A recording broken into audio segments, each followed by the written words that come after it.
Alors bonjour à tous, je remplace Éric Séban, notre président, qui est pris par une audience ce matin, et j'ai la tâche très agréable de vous présenter Pascal Goy, qui va nous parler d'un thème très porteur, notamment pour toutes les médiatrices, mais les médiateurs aussi, qui portent sur mode et médiation.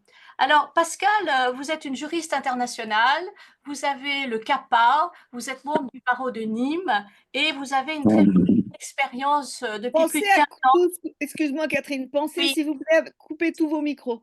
oui, pour qu'il n'y ait pas d'interférence. Merci beaucoup. Vous avez une grande expérience dans le domaine de la propriété intellectuelle, la lutte contre la contrefaçon, les licences, les autorisations, les enregistrements. Et vous êtes consultante à l'ONPI pour tout ce qui concerne les savoirs traditionnels dont vous nous parlerez. Vous avez travaillé avec Kering, vous avez été détaché chez Accor, donc vous êtes vraiment dans le bain et dans la pratique. Et nous sommes très intéressés de vous entendre sur ce thème parce que la mode, c'est quelque chose qui va toujours, qui doit être confidentiel. Et donc, Vous nous pouvez, pensons, nous il y a médiateurs, quelqu'un qui n'a pas coupé son micro, s'il vous oui, plaît. merci pour qu'il n'y ait pas d'interférence. Oui, j'étais en train de développer avec enthousiasme ce sujet, puisque la mode, c'est quelque chose qui va très vite, il y a une saisonnalité, il faut que ça reste confidentiel, et donc on a le sentiment que la médiation est faite pour la mode. Et donc, Pascal, est-ce que vous pouvez nous faire un retour d'expérience sur la pratique de la médiation dans le domaine de la mode? Merci beaucoup. Alors, merci beaucoup Catherine pour cette présentation et merci à l'IEAM pour cette invitation.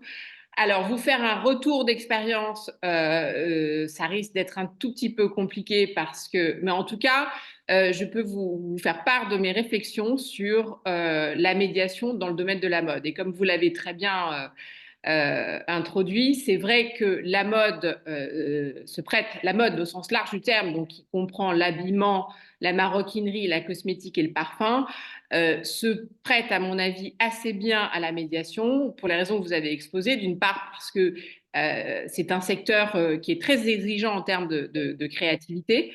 C'est un secteur dans lequel le temps est beaucoup plus compact que dans d'autres industries. Alors, bien entendu, je ne le compare pas avec la tech où ça va très vite aussi et où la confidentialité est importante parce que la plupart des acteurs de la mode misent sur leur prestige pour augmenter la désirabilité de leurs produits.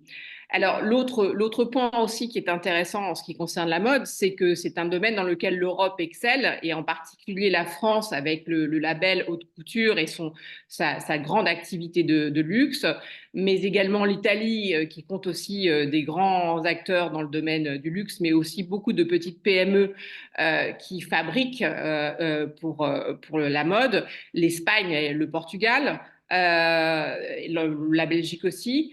Rappelons quand même que dans les deux plus grandes fortunes du monde, il y a LVMH et Inditex. Donc c'est une industrie qui vraiment qui compte. Alors je voudrais, avant de passer vraiment au cœur du sujet, je voudrais quand même rappeler quelques chiffres. La mode, c'est 7% de la consommation mondiale, tout secteur confondu. Si je compare avec l'industrie automobile, c'est 4% de la consommation mondiale. Euh, Elle emploie à peu près 300 millions de personnes tout au long de la chaîne de valeur. En 2023, le revenu global du marché de la mode représentait 1710 milliards de dollars américains. Et enfin, la capitalisation boursière cumulée des 4 leaders cotés à Paris, à savoir LVMH, Hermès, L'Oréal et Kering, représente 33 et 40% de la valeur totale des 40 sociétés qui composent l'indice du CAC 40.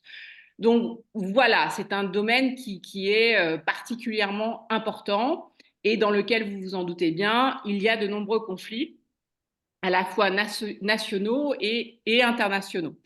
Et je pense, pour avoir travaillé quelque temps chez Kering et pour suivre de près la jurisprudence dans le secteur de la mode et en particulier dans le domaine de la propriété intellectuelle, la solution contentieuse n'est pas toujours la bonne. D'où la nécessité, selon moi, d'envisager la médiation comme, alors, d'une part, comme un mode de résolution des différends, Et ça sera ma première partie. Et d'autre part, comme un mode de prévention des conflits et donc de l'envisager sous l'angle de la médiation de projet. Parce que je partagerai avec vous mes slides. La mode est un domaine qui est particulièrement gourmand en collaboration. Et donc, on sait que les collaborations peuvent susciter des différends. Donc, autant les prévenir dès le départ. Voilà, alors comme je suis juriste en propriété intellectuelle et que j'ai été, comme Catherine l'a rappelé, j'ai travaillé chez Kering pendant à peu près 1 an et demi. J'ai choisi des exemples tirés des exemples de conflits tirés de la propriété intellectuelle et de Kering. Donc, il y en a certains qui remontent un petit peu. Est-ce que vous pouvez partager? Alors, juste autre chose aussi, dans le secteur de la mode, évidemment, comme dans tous les secteurs, il y a plusieurs segments. Donc, on a en haut du segment, on a la haute couture avec des maisons comme Chanel ou Dior. On a le prêt-à-porter de luxe avec des maisons comme Gucci, Gucci et Balenciaga. Le premium, Maje, Coppels, Sandro. Le moyen de gamme avec Zara, Mango, etc. Et ce qu'on appelle la fast fashion et dont on entend beaucoup parler en ce moment, qui est incarnée entre autres par Shein, donc une entreprise chinoise. Et juste pour vous donner quelques chiffres, Shein propose plus de 314 milliers de produits par an. À titre de comparaison, H&M, il y en a 4 ou 5 et pour Zara, à peu près 7000. Donc, pour le type de conflit, comme je vous disais, j'ai surtout choisi des conflits de propriété intellectuelle. Donc là, vous voyez, c'est Guess contre Gucci. Donc, à droite de mon écran, Gucci et à gauche, Guess. Donc, reprise des mêmes enfin, imitation de logos, imitation de campagnes de publicité, d'apparence de produits, etc. Donc, j'ai eu à connaître de ces différends lorsque j'étais chez Kering et ça a donné lieu à de nombreux contentieux et un peu sur différents territoires et donc potentiellement avec des solutions juridiques différentes. Donc, une difficulté d'avoir une stratégie cohérente et qui fonctionne. Donc ça, c'est un exemple. L'autre exemple, est-ce que vous pouvez passer à la slide d'après, s'il vous plaît? L'autre exemple, c'est la société Saint-Laurent contre Zara. Donc, quand Eddie Slimane est arrivé à la direction artistique de Saint-Laurent et qu'il a introduit vraiment un nouveau look inspiré lui-même de l'industrie de la musique et du rock, rock punk, il a été évidemment très copié. Donc, pareil, là, on oppose deux titans du monde de la mode, donc beaucoup de contentieux, beaucoup d'argent dépensé et des solutions pas nécessairement, encore une fois, uniformes. Donc là, il y a eu non seulement il y a eu imitation donc des looks, mais également imitation de la disposition et des boutiques qui, sous la direction artistique de Eddie Slimane, les boutiques Saint-Laurent avaient complètement changé de look. Et donc, la slide suivante, s'il vous plaît. Imitation aussi par Zadig et Voltaire. Et dans tous ces cas, bien entendu, et pour tous les juristes et avocats en propriété intellectuelle qui nous suivent, c'est toujours très délicat parce que c'est pas de ce que j'appelle de la contrefaçon pure et dure, c'est-à-dire une imitation complète et totale entre le produit du produit, mais c'est une inspiration. Donc, il appartient toujours, et ce de façon subjective, aux tribunaux d'apprécier si oui ou non les différents critères des droits qui sont utilisés sont remplis. Donc, il y a une part d'aléa importante. Par ailleurs, il y a des conflits aussi entre sociétés qui appartiennent au même segment. Donc là, c'est l'exemple de Van Cleef & Arpels contre LVMH, ou un bijou de la collection Alhambra, qui est une collection iconique pour Van Cleef & Arpels, a été, en tout cas, dont semble s'être inspiré le maltier Louis Vuitton. Donc, gain de cause pour Van Cleef & Arpels en première instance et malheureusement, enfin, ils ont perdu en appel. Voilà, parce que Louis Vuitton a démontré qu'il s'était inspiré d'un des motifs célèbres de représenter sur leur sac pour créer la collection Blossom. Donc, vous voyez, beaucoup d'aléas. Est-ce qu'on peut passer à la slide suivante, s'il vous plaît? Oui, alors ça, c'est aussi une affaire qui a fait grand bruit dans le domaine de la propriété intellectuelle. L'affaire Louboutin, donc avec la semelle rouge contre Saint-Laurent, donc un contentieux aux États-Unis qui s'est soldé par un jugement de Salomon, donc reconnaissance par les tribunaux américains de la semelle rouge, de la marque semelle rouge comme valide en tant que marque, mais limité dans ses effets puisque Saint-Laurent a été autorisé à utiliser une semelle rouge pour des souliers rouges, pour ne pas qu'il y ait de discontinuité entre l'apparence de la chaussure rouge et sa semelle. Prochaine. Voilà. Et aussi des conflits. Ah, il y a quelqu'un qui n'a pas coupé son micro, s'il vous plaît. Allez-y, Pascal. Voilà, des conflits qu'on trouve aussi assez fréquemment, et qui ne finissent pas nécessairement devant les tribunaux pour faute de moyens et de droits adéquats. C'est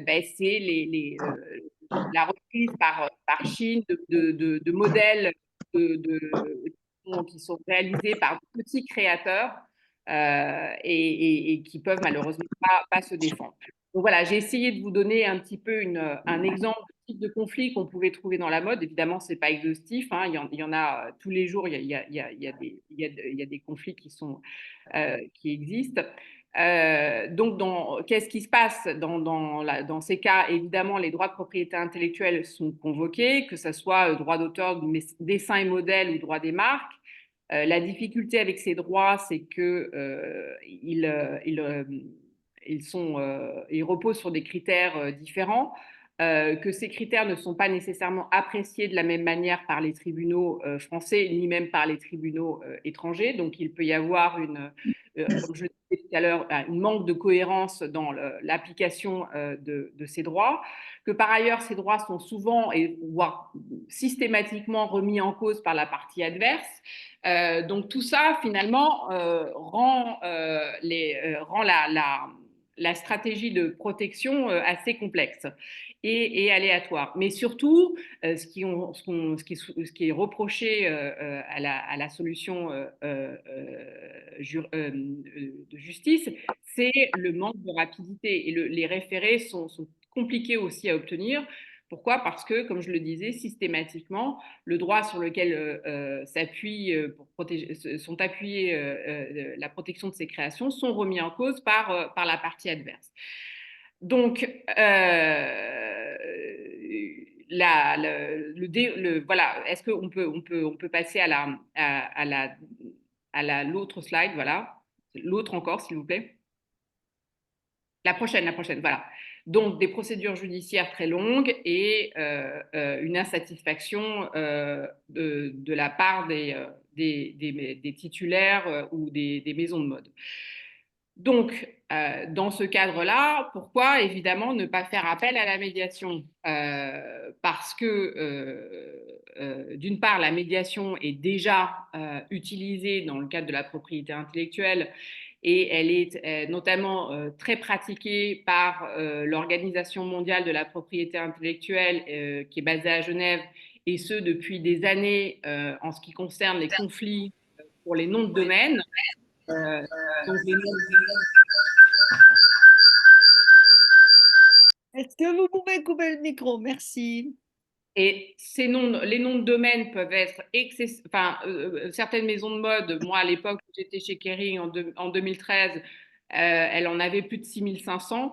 Donc, autant vous dire que les conflits étaient nombreux et que la médiation était utilisée comme mode de résolution des différends au sujet de ces noms de domaine. Que par ailleurs, toujours l'OMPI, donc l'Organisation mondiale de la propriété intellectuelle, a mis en place un programme de médiation. Est-ce que vous pouvez pas changer de slide, s'il vous plaît? Avec la Cour suprême chinoise. Et d'après les statistiques donc, de l'OMPI, 45% des cas faisaient l'objet d'une médiation, qui font l'objet d'une médiation dans le cadre de ce programme relèvent du secteur et de la mode. De la mode et du luxe. Donc, on voit que c'est clairement une possibilité qui fonctionne. Donc, on espère que ce type de résolution de conflit va aussi se développer en France pour le secteur de la mode et du luxe. Donc, comme je l'ai, oui, prochaine slide, s'il vous plaît. Comme je l'ai rappelé, ce sont des conflits à forte charge émotionnelle, dans lequel la confidentialité est souhaitable pour maintenir la réputation. Le facteur temps est évidemment stratégique. Le facteur financier, pour certains aussi, est un obstacle à la mise en place d'une protection de propriété intellectuelle adéquate et à l'initiation d'un contentieux. Et c'est également un secteur où toutes les solutions créatives ont toute leur place. Et la slide prochaine, s'il vous plaît. C'est d'ailleurs ce qui s'est passé dans une affaire en 2016 où un artiste américain, Andrew, avait détourné le fameux logo double G de Gucci en créant un costume de fantôme à partir d'un drap et en lançant ainsi son alternative. Au lieu d'engager des poursuites pour violation de marque, ce qui aurait été possible de faire, sachant qu'en plus aux États-Unis, les droits de marque, c'est sacré, que les juridictions les protègent fortement. Le directeur artistique de l'époque, Alessandro Michele, a choisi de collaborer avec cet artiste et a participé à la conception d'une collection automne pour l'année 2016. La prochaine,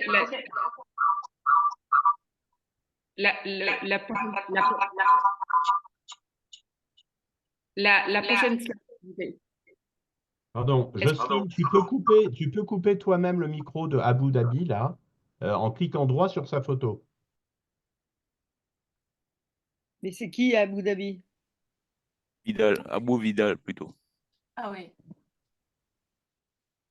La slide prochaine, s'il vous plaît. Mais quand je partage mon écran, j'ai du mal à voir tout le monde. Donc, voilà, vous avez illustré donc, les réalisations qui ont été faites entre Alessandro Michele, donc le directeur artistique de Gucci, et Andrew. Donc, à cette occasion, Alessandro Michele a pu saluer l'approche artistique de Gucci et a donc choisi de collaborer plutôt que d'attaquer. Et les résultats ont été assez bénéfiques pour l'un et l'autre, aussi bien en termes de notoriété qu'en termes financiers. Donc, je ne sais pas si une médiation a eu lieu à ce moment-là, mais c'est exactement le type de résultats qu'on aurait pu obtenir si une médiation avait eu lieu.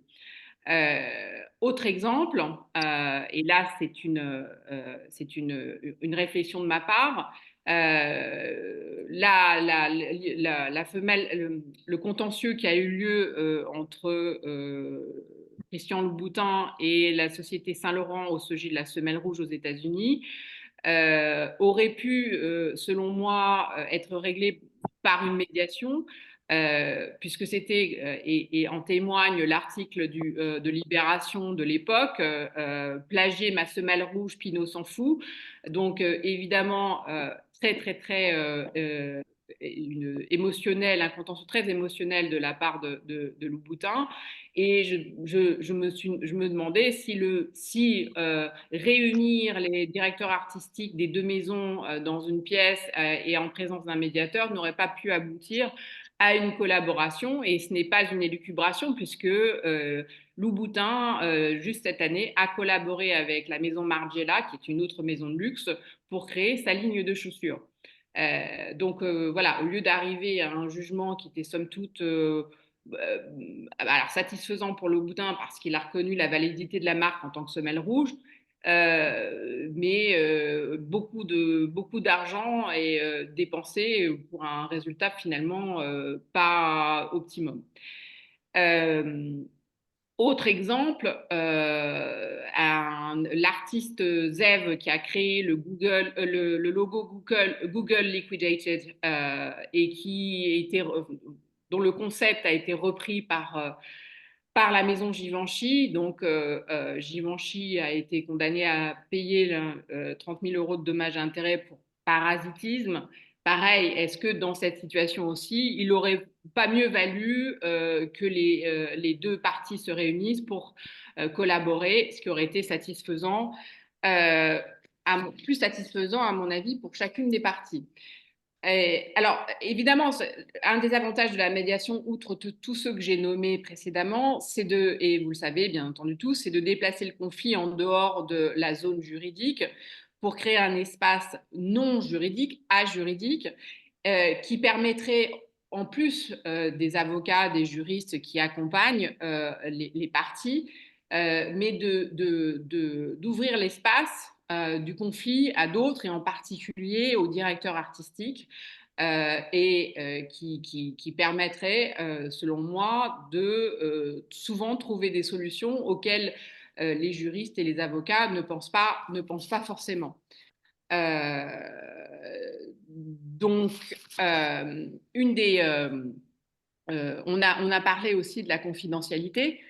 Donc la confidentialité, comme vous le savez, c'est un des avantages de la médiation. Elle est très, très importante dans le domaine de la mode, puisque la désirabilité des produits dépend du prestige qui est attaché à la marque.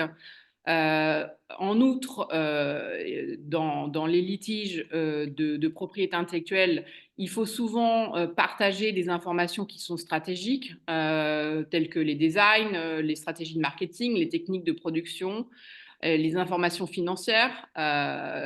Donc là encore, la médiation permet de garder ces informations comme étant confidentielles. Et par ailleurs, évite la médiatisation des conflits qui peut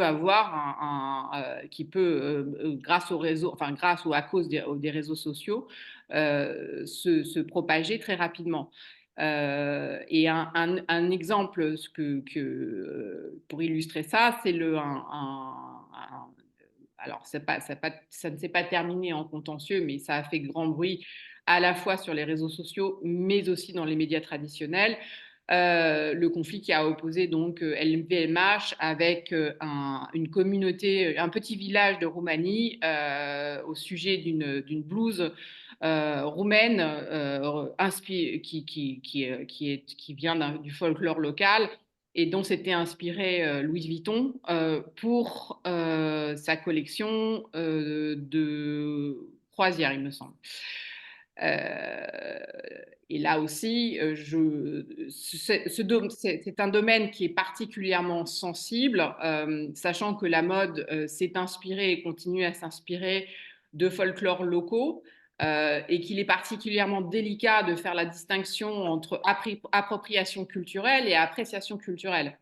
Et là aussi, les tribunaux ne sont pas forcément les plus compétents pour procéder à cette appréciation. C'est également un domaine dans lequel Ah, t'as déjà tout fait? C'est également un domaine dans lequel l'OMPI, donc l'Organisation mondiale de la propriété intellectuelle, intervient dans sa division savoir-faire traditionnel et expression culturelle traditionnelle, et qui a organisé un dialogue justement dans le domaine de la mode entre des détenteurs de savoir-faire traditionnel et des maisons de mode. Comme quoi, donc jouant d'une certaine manière, alors le rôle de médiateur, pour essayer de créer et de faire persister un dialogue entre ces différents mondes. Ce qui me permet donc de passer à ma deuxième partie, qui sera moins longue et qui est la médiation de projet. Alors, comme je l'ai dit, la mode est très, très gourmande en collaboration et je vous montrerai des exemples de ce qui existe par la suite. Donc, des collaborations qui souvent ont lieu soit avec des artistes, donc des personnes physiques, soit avec des... Moi, je suis en train d'écouter une... Est-ce que vous Coupez pouvez vos micros, vous êtes fatigants là. Est-ce que donc ces collaborations qui peuvent avoir lieu avec des personnes physiques ou avec d'autres sociétés, mais surtout des cultures très différentes, des appréhensions du temps aussi totalement différentes, des moyens financiers différents. Donc tout ça peut donner lieu à des incompréhensions, des blocages. Rendre difficile l'exécution d'une collaboration. Et donc, la médiation de projet, au lieu d'intervenir alors que le conflit est survenu, intervient avant et permet un petit peu de mener des négociations, de permettre aux avocats et aux parties, si avocats, de mener des négociations dans un cadre plus clair. Permet également de débloquer les impasses s'il y en a. Et on sait que le fait de limiter les conflits pendant les négociations permet et facilite la coopération nécessaire après la signature du contrat. Par ailleurs, la présence d'un médiateur pendant ces négociations donc, pourrait, si la collaboration s'avère trop compliquée pour les différentes raisons, que ce soit des raisons financières, culturelles, etc., peut permettre à ce que la collaboration n'ait pas lieu et du coup empêcher que des conflits surviennent plus tard. Donc, type de collaboration qui existe dans le milieu de la mode, on a effectivement mode et artistes. Hein. Alors là, je vous ai donné plusieurs exemples. Et ce, à tous les niveaux des segments, donc que ce soit Colmar avec Joshua Weitz, Boss avec Keith Haring, Louis Vuitton avec Kusama, bon, enfin, il y en a énormément. Et encore une fois, ce ne sont pas, même si c'est les maisons de luxe qui donnent le là, beaucoup suivent. Donc après, on a également la mode et la restauration ou le bien-être. Encore quelques exemples. Louis Vuitton avec Maxime Frédéric ou Kudjen avec Dalloyo, Evian et Balmain. Donc voilà, encore une fois, c'est des tendances qui tendent à... C'est la haute couture ou les maisons de luxe qui donnent le là, mais ensuite tous les autres segments répliquent.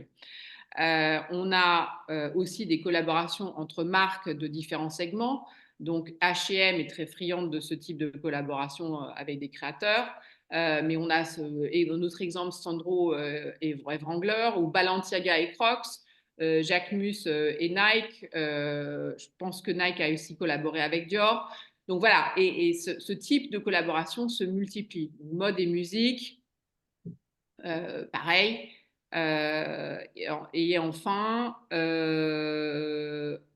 de nouvelles tendances aussi, le upcycling, le fait d'utiliser des chutes ou de recycler des produits qui ne passent pas le contrôle qualité pour créer d'autres choses. Et donc Hermès avait déjà lancé cette initiative il y a quelques années avec le petit H, et donc demandant à des artisans et à des artistes d'utiliser donc ces rebuts entre guillemets pour fabriquer des pièces uniques.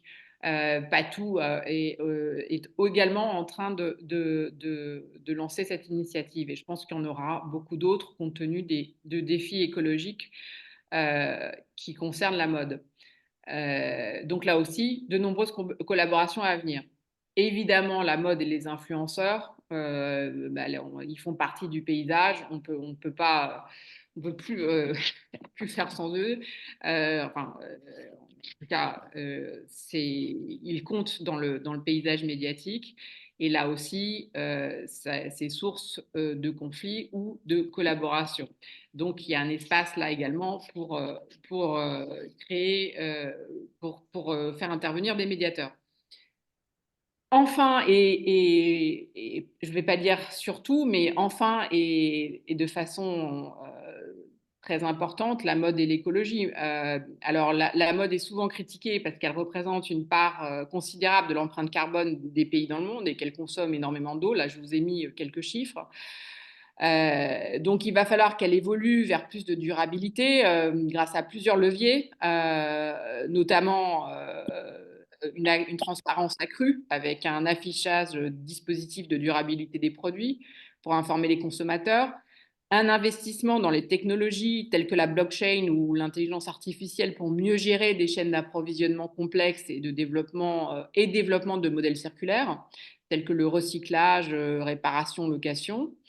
Et voilà, une seconde main qui connaît un fort engouement. Mais aussi, là encore, il va y avoir, à mon avis, il y a déjà de nombreuses collaborations, c'est que on va assister à une innovation textile qui progresse avec des matériaux qui sont plus recyclables, moins polluants et qui réduisent l'usage de matières animales. Et là, dernière slide, je vous ai encore donné quelques exemples de collaborations qui avaient déjà lieu avec une Stella McCartney qui est assez pionnière dans le domaine. Donc avec le cuir végétal Milo ou le matériau Biotex. Voilà, je vous remercie de m'avoir écouté et je suis à vos dispositions pour les questions que vous pourrez avoir.